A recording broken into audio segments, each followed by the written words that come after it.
इस मंत्र को चलाकर यदि गलती से भी छोड़ दिया तो आपका शत्रु आजीवन बिस्तर पर लेटा लेटा सड़ता रहेगा भक्तों। अर्थात इधर माता बगलामुखी का ब्रह्मनाद ध्वनि बजेगा, उधर आपका शत्रु अपने पाप कर्मों का दंड भुगतेगा भक्तों। अगर आपका कोई दुश्मन आपका मजाक उड़ाता है, आपका जीना दुश्वार कर दिया है, आपकी गरीबी का फायदा उठा रहा है, यदि कोई आपको कमजोर समझकर मनमानी कर रहा है, उस शत्रु को आप इस मंत्र ध्वनि से मृत्यु दंड दे सकते हैं। अर्थात ना रहेगा बांस और ना बजेगी बांसुरी, परंतु याद रहे यह माता बगलामुखी का वो तारणहार मंत्र है जो केवल बाहरी लोगों पर काम करेगा। अर्थात जिसके साथ आपका रक्त का संबंध ना हो, केवल उसी पर यह सटीक वार कर उसके जीवन को तबाह बर्बाद करके रख देगा। शत्रु को कुछ समझ आए उससे पहले ही शत्रु अपने पैरों में खुद कुल्हाड़ी मारेगा। स्कूल में, कॉलेज में, ऑफिस में, धंधे में, दुकान में, घर में, बाहर में, दिन में, रात में, संध्या में, जब भी जहां भी चला दोगे वहीं से आपको लाभ मिलने शुरू हो जाएंगे। माता बगलामुखी का यह अखंड काल दंड ब्रह्मनाद ध्वनि इतना तीव्र गति से वार करती है कि दुश्मन के खेमे में खलबली मचा देती है, शत्रु को सोचने तक का मौका नहीं देती, उससे पहले ही दुश्मन का विध्वंस हो जाता है भक्तों। इस मंत्र का प्रभाव कुछ इस प्रकार होगा। पहले तो माता बगलामुखी आपके शत्रु को पश्चाताप करने का अवसर प्रदान करेगी। फलस्वरूप शत्रु आपसे मित्रता करने के लिए स्वयं चलकर आएगा। यदि वो ऐसा नहीं करता तो समझ लीजिए अब उसका अंतिम समय आ चुका है। इस मंत्र को सुनते ही उसकी सजा भुगतने की प्रक्रिया आरंभ हो जाएगी।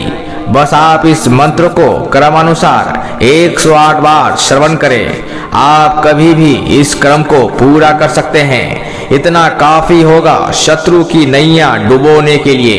एक बार करोगे तो बार बार करने की आवश्यकता नहीं पड़ेगी। तो चलिए इस मंत्र का श्रवण कर लेते हैं। ओम बगले क्रीं भीं महामाये शत्रुकुरं फट् नमः।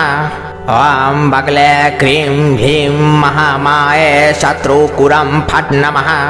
ओम बगले क्रीं भीं महामाये शत्रुकुरं फट् नमः। ओम बगले क्रीं भीं महामाये शत्रुकुरं फट् नमः। ओम बगले क्रीं भीं महामाये शत्रुकुरं फट् नमः। ओम बगले क्रीं भीं महामाये शत्रुकुरं फट् नमः।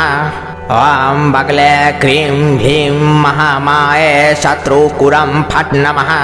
ओम बगले क्रीं भीं महामाये शत्रुकुरं फट् नमः। ओम बगले क्रीं भीं महामाये शत्रुकुरं फट् नमः। ओम बगले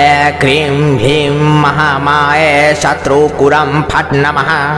ओम बगले क्रीं भीं महामाये शत्रुकुरं फट् नमः। ओम बगले क्रीं भीं महामाये शत्रुकुरं फट् नमः। ओम बगले क्रीं भीं महामाये शत्रुकुरं फट् नमः। ओम बगले क्रीं भीं महामाये शत्रुकुरं फट् नमः। ओम बगले क्रीं भीं महामाये शत्रुकुरं फट् नमः। ओम बगले क्रीं भीं महामाये शत्रुकुरं फट् नमः। ओम बगले क्रीं भीं महामाये शत्रुकुरं फट् नमः। ओम बगले क्रीं भीं महामाये शत्रुकुरं फट् नमः। ओम बगले क्रीं भीं महामाये शत्रुकुरं फट् नमः। ओम बगले क्रीं भीं महामाये शत्रुकुरं फट् नमः। ओम बगले क्रीं भीं महामाये शत्रुकुरं फट् नमः। ओम बगले क्रीं भीं महामाये शत्रुकुरं फट् नमः। ओम बगले क्रीं भीं महामाये शत्रुकुरं फट् नमः।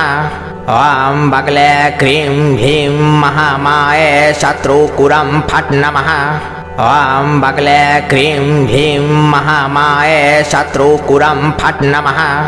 ॐ बगले क्रीं भीं महामाये शत्रुकुरं फट् नमः ॐ बगले क्रीं भीं महामाये शत्रुकुरं फट् नमः ॐ बगले क्रीं भीं महामाये शत्रुकुरं फट् नमः ॐ बगले क्रीं भीं महामाये शत्रुकुरं फट् नमः ॐ बगले क्रीं भीं महामाये शत्रुकुरं फट् नमः ॐ बगले क्रीं भीं महामाये शत्रुकुरं फट् नमः ॐ बगले क्रीं भीं महामाये शत्रुकुरं फट् नमः ॐ बगले क्रीं भीं महामाये शत्रुकुरं फट् नमः ॐ बगले क्रीं भीं महामाये शत्रुकुरं फट् नमः ॐ बगले क्रीं भीं महामाये शत्रुकुरं फट् नमः ॐ बगले क्रीं भीं महामाये शत्रुकुरं फट् नमः ॐ बगले क्रीं भीं महामाये शत्रुकुरं फट् नमः ॐ बगले क्रीं भीं महामाये शत्रुकुरं फट् नमः ॐ बगले क्रीं भीं महामाये शत्रुकुरं फट् नमः ॐ बगले क्रीं भीं महामाये शत्रुकुरं फट् नमः ॐ बगले क्रीं भीं महामाये शत्रुकुरं फट् नमः ॐ बगले क्रीं भीं महामाये शत्रुकुरं फट् नमः ॐ बगले क्रीं भीं महामाये शत्रुकुरं फट् नमः ॐ बगले क्रीं भीं महामाये शत्रुकुरं फट् नमः ॐ बगले क्रीं भीं महामाये शत्रुकुरं फट् नमः ॐ बगले क्रीं भीं महामाये शत्रुकुरं फट् नमः ॐ बगले क्रीं भीं महामाये शत्रुकुरं फट् नमः ॐ बगले क्रीं भीं महामाये शत्रुकुरं फट् नमः ॐ बगले क्रीं भीं महामाये शत्रुकुरं फट् नमः ॐ बगले क्रीं भीं महामाये शत्रुकुरं फट् नमः ॐ बगले क्रीं भीं महामाये शत्रुकुरं फट् नमः ॐ बगले क्रीं भीं महामाये शत्रुकुरं फट् नमः ॐ बगले क्रीं भीं महामाये शत्रुकुरं फट् नमः ॐ बगले क्रीं भीं महामाये शत्रुकुरं फट् नमः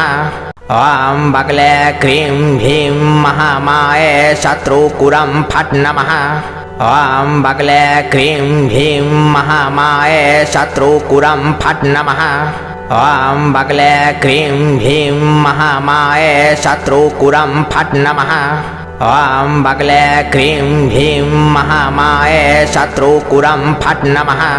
ॐ बगले क्रीं भीं महामाये शत्रुकुरं फट् नमः ॐ बगले क्रीं भीं महामाये शत्रुकुरं फट् नमः ॐ बगले क्रीं भीं महामाये शत्रुकुरं फट् नमः ॐ बगले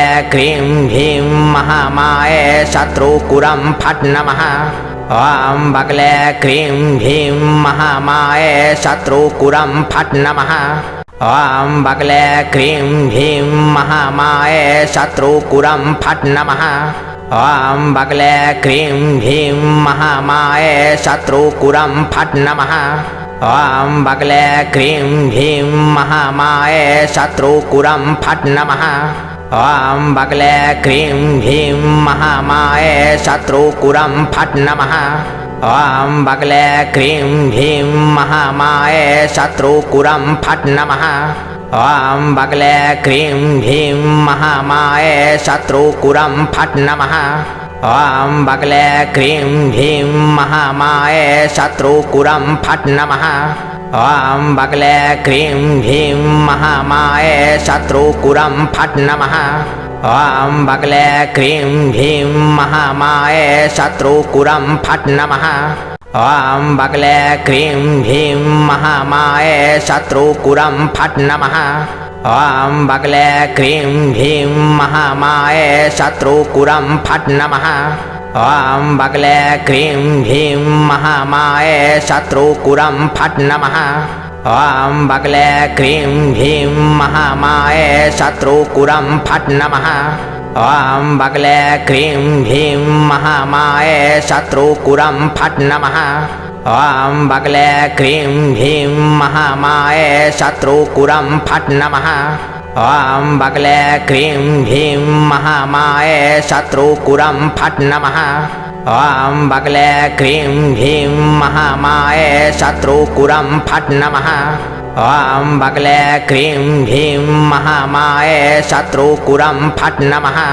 ॐ बगले क्रीं भीं महामाये शत्रुकुरं फट् नमः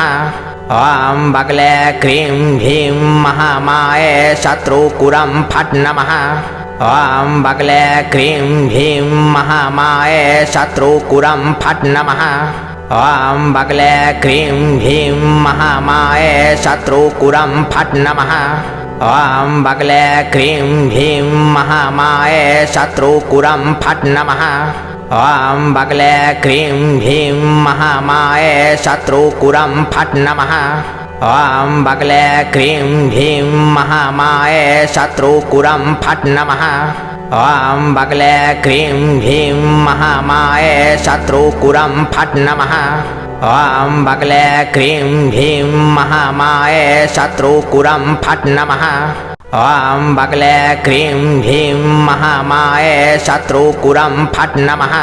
ॐ बगले क्रीं भीं महामाये शत्रुकुरं फट् नमः ॐ बगले क्रीं भीं महामाये शत्रुकुरं फट् नमः ॐ बगले क्रीं भीं महामाये शत्रुकुरं फट् नमः ॐ बगले क्रीं भीं महामाये शत्रुकुरं फट् नमः ॐ बगले क्रीं भीं महामाये शत्रुकुरं फट् नमः ॐ बगले क्रीं भीं महामाये शत्रुकुरं फट् नमः ॐ बगले क्रीं भीं महामाये शत्रुकुरं फट् नमः ॐ बगले क्रीं भीं महामाये शत्रुकुरं फट् नमः ॐ बगले क्रीं भीं महामाये शत्रुकुरं फट् नमः ॐ बगले क्रीं भीं महामाये शत्रुकुरं फट् नमः ॐ बगले क्रीं भीं महामाये शत्रुकुरं फट् नमः ॐ बगले क्रीं भीं महामाये शत्रुकुरं फट् नमः ॐ बगले क्रीं भीं महामाये शत्रुकुरं फट् नमः ॐ बगले क्रीं भीं महामाये शत्रुकुरं फट् नमः ॐ बगले क्रीं भीं महामाये शत्रुकुरं फट् नमः ॐ बगले क्रीं भीं महामाये शत्रुकुरं फट् नमः ॐ बगले क्रीं भीं महामाये शत्रुकुरं फट् नमः ॐ बगले क्रीं भीं महामाये शत्रुकुरं फट् नमः ॐ बगले क्रीं भीं महामाये शत्रुकुरं फट् नमः ॐ बगले क्रीं भीं महामाये शत्रुकुरं फट् नमः ॐ बगले क्रीं भीं महामाये शत्रुकुरं फट् नमः ॐ बगले क्रीं भीं महामाये शत्रुकुरं फट् नमः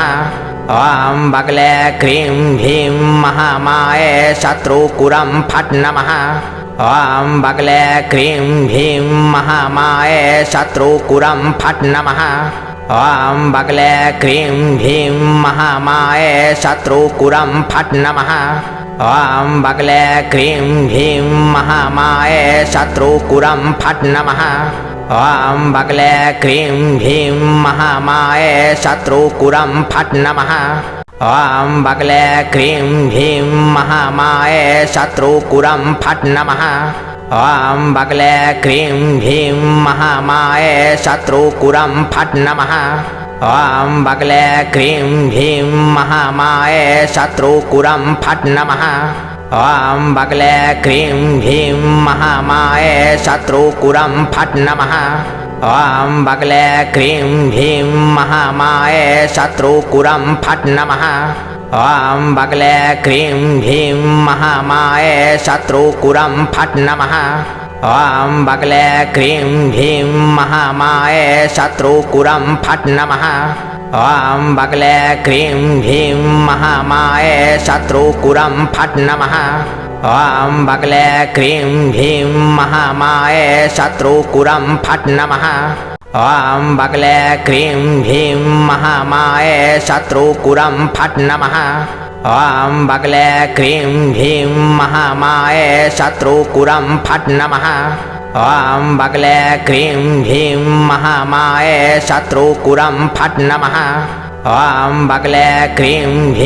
महामाये शत्रुकुरं फट् नमः ॐ बगले क्रीं भीं महामाये शत्रुकुरं फट् नमः ॐ बगले क्रीं भीं महामाये शत्रुकुरं फट् नमः ॐ बगले क्रीं भीं महामाये शत्रुकुरं फट् नमः ॐ बगले क्रीं भीं महामाये शत्रुकुरं फट् नमः ॐ बगले क्रीं भीं महामाये शत्रुकुरं फट् नमः ॐ बगले क्रीं भीं महामाये शत्रुकुरं फट् नमः ॐ बगले क्रीं भीं महामाये शत्रुकुरं फट् नमः ॐ बगले क्रीं भीं महामाये शत्रुकुरं फट् नमः ॐ बगले क्रीं भीं महामाये शत्रुकुरं फट् नमः ॐ बगले क्रीं भीं महामाये शत्रुकुरं फट् नमः ॐ बगले क्रीं भीं महामाये शत्रुकुरं फट् नमः ॐ बगले क्रीं भीं महामाये शत्रुकुरं फट् नमः ॐ बगले क्रीं भीं महामाये शत्रुकुरं फट् नमः ॐ बगले क्रीं भीं महामाये शत्रुकुरं फट् नमः ॐ बगले क्रीं भीं महामाये शत्रुकुरं फट् नमः ॐ बगले क्रीं भीं महामाये शत्रुकुरं फट् नमः ॐ बगले क्रीं भीं महामाये शत्रुकुरं फट् नमः ॐ बगले क्रीं भीं महामाये शत्रुकुरं फट् नमः ॐ बगले क्रीं भीं महामाये शत्रुकुरं फट् नमः ॐ बगले क्रीं भीं महामाये शत्रुकुरं फट् नमः ॐ बगले क्रीं भीं महामाये शत्रुकुरं फट् नमः ॐ बगले क्रीं भीं महामाये शत्रुकुरं फट् नमः ॐ बगले क्रीं भीं महामाये शत्रुकुरं फट् नमः ॐ बगले क्रीं भीं महामाये शत्रुकुरं फट् नमः ॐ बगले क्रीं भीं महामाये शत्रुकुरं फट् नमः ॐ बगले क्रीं भीं महामाये शत्रुकुरं फट् नमः ॐ बगले क्रीं भीं महामाये शत्रुकुरं फट् नमः ॐ बगले क्रीं भीं महामाये शत्रुकुरं फट् नमः ॐ बगले क्रीं भीं महामाये शत्रुकुरं फट् नमः ॐ बगले क्रीं भीं महामाये शत्रुकुरं फट् नमः ॐ बगले क्रीं भीं महामाये शत्रुकुरं फट् नमः ॐ बगले क्रीं भीं महामाये शत्रुकुरं फट् नमः ॐ बगले क्रीं भीं महामाये शत्रुकुरं फट् नमः ॐ बगले क्रीं भीं महामाये शत्रुकुरं फट् नमः ॐ बगले क्रीं भीं महामाये शत्रुकुरं फट् नमः ॐ बगले क्रीं भीं महामाये शत्रुकुरं फट् नमः ॐ बगले क्रीं भीं महामाये शत्रुकुरं फट् नमः ॐ बगले क्रीं भीं महामाये शत्रुकुरं फट् नमः ॐ बगले क्रीं भीं महामाये शत्रुकुरं फट् नमः ॐ बगले क्रीं भीं महामाये शत्रुकुरं फट् नमः ॐ बगले क्रीं भीं महामाये शत्रुकुरं फट् नमः ॐ बगले क्रीं भीं महामाये शत्रुकुरं फट् नमः ॐ बगले क्रीं भीं महामाये शत्रुकुरं फट् नमः ॐ बगले क्रीं भीं महामाये शत्रुकुरं फट् नमः ॐ बगले क्रीं भीं महामाये शत्रुकुरं फट् नमः ॐ बगले क्रीं भीं महामाये शत्रुकुरं फट् नमः ॐ बगले क्रीं भीं महामाये शत्रुकुरं फट् नमः ॐ बगले क्रीं भीं महामाये शत्रुकुरं फट् नमः ॐ बगले क्रीं भीं महामाये शत्रुकुरं फट् नमः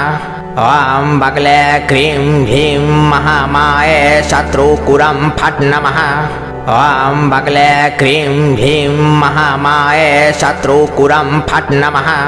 ॐ बगले क्रीं भीं महामाये शत्रुकुरं फट् नमः ॐ बगले क्रीं भीं महामाये शत्रुकुरं फट् नमः ॐ बगले क्रीं भीं महामाये शत्रुकुरं फट् नमः ॐ बगले क्रीं भीं महामाये शत्रुकुरं फट् नमः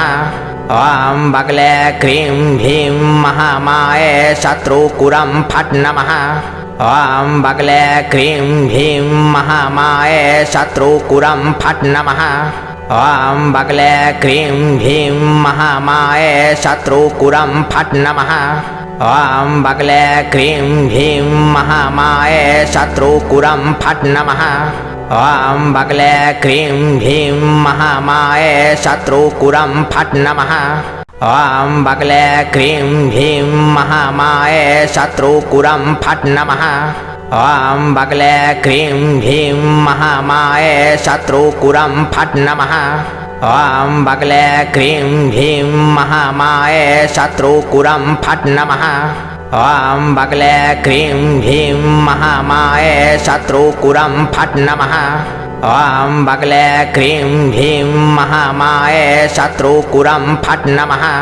ॐ बगले क्रीं भीं महामाये शत्रुकुरं फट् नमः ॐ बगले क्रीं भीं महामाये शत्रुकुरं फट् नमः ॐ बगले क्रीं भीं महामाये शत्रुकुरं फट् नमः ॐ बगले क्रीं भीं महामाये शत्रुकुरं फट् नमः ॐ बगले क्रीं भीं महामाये शत्रुकुरं फट् नमः ॐ बगले क्रीं भीं महामाये शत्रुकुरं फट् नमः ॐ बगले क्रीं भीं महामाये शत्रुकुरं फट् नमः ॐ बगले क्रीं भीं महामाये शत्रुकुरं फट् नमः ॐ बगले क्रीं भीं महामाये शत्रुकुरं फट् नमः ॐ बगले क्रीं भीं महामाये शत्रुकुरं फट् नमः ॐ बगले क्रीं भीं महामाये शत्रुकुरं फट् नमः ॐ बगले क्रीं भीं महामाये शत्रुकुरं फट् नमः ॐ बगले क्रीं भीं महामाये शत्रुकुरं फट् नमः ॐ बगले क्रीं भीं महामाये शत्रुकुरं फट् नमः ॐ बगले क्रीं भीं महामाये शत्रुकुरं फट् नमः ॐ बगले क्रीं भीं महामाये शत्रुकुरं फट् नमः ॐ बगले क्रीं भीं महामाये शत्रुकुरं फट् नमः ॐ बगले क्रीं भीं महामाये शत्रुकुरं फट् नमः ॐ बगले क्रीं भीं महामाये शत्रुकुरं फट् नमः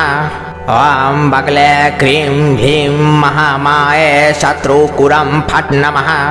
ॐ बगले क्रीं भीं महामाये शत्रुकुरं फट् नमः ॐ बगले क्रीं भीं महामाये शत्रुकुरं फट् नमः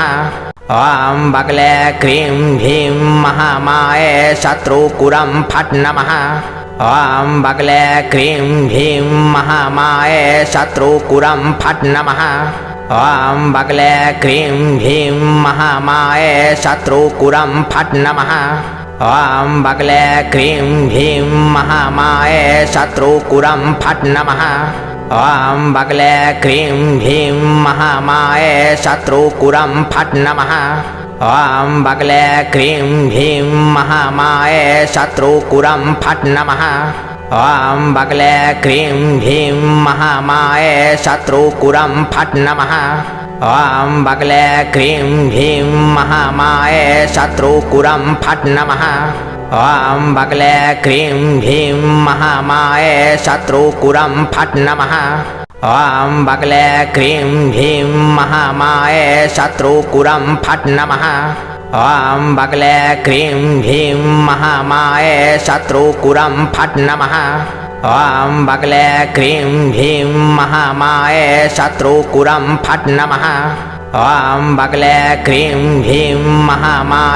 शत्रुकुरं फट् नमः ॐ बगले क्रीं भीं महामाये शत्रुकुरं फट् नमः ॐ बगले क्रीं भीं महामाये शत्रुकुरं फट् नमः ॐ बगले क्रीं भीं महामाये शत्रुकुरं फट् नमः ॐ बगले क्रीं भीं महामाये शत्रुकुरं फट् नमः ॐ बगले क्रीं भीं महामाये शत्रुकुरं फट् नमः ॐ बगले क्रीं भीं महामाये शत्रुकुरं फट् नमः ॐ बगले क्रीं भीं महामाये शत्रुकुरं फट् नमः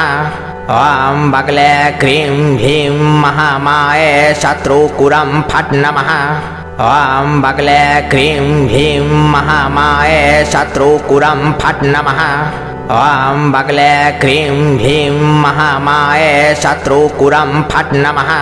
ॐ बगले क्रीं भीं महामाये शत्रुकुरं फट् नमः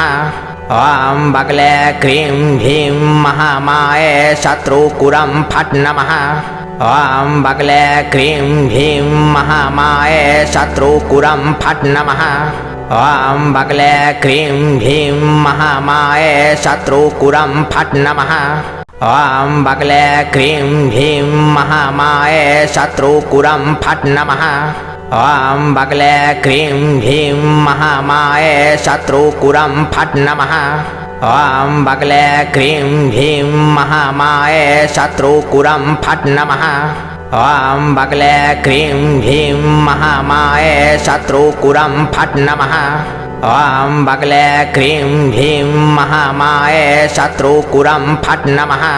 ॐ बगले क्रीं भीं महामाये शत्रुकुरं फट् नमः ॐ बगले क्रीं भीं महामाये शत्रुकुरं फट् नमः ॐ बगले क्रीं भीं महामाये शत्रुकुरं फट् नमः ॐ बगले क्रीं भीं महामाये शत्रुकुरं फट् नमः ॐ बगले क्रीं भीं महामाये शत्रुकुरं फट् नमः ॐ बगले क्रीं भीं महामाये शत्रुकुरं फट् नमः ॐ बगले क्रीं भीं महामाये शत्रुकुरं फट् नमः ॐ बगले क्रीं भीं महामाये शत्रुकुरं फट् नमः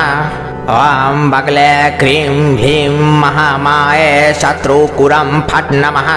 ॐ बगले क्रीं भीं महामाये शत्रुकुरं फट् नमः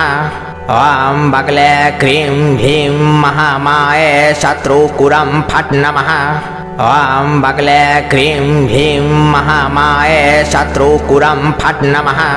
ॐ बगले क्रीं भीं महामाये शत्रुकुरं फट् नमः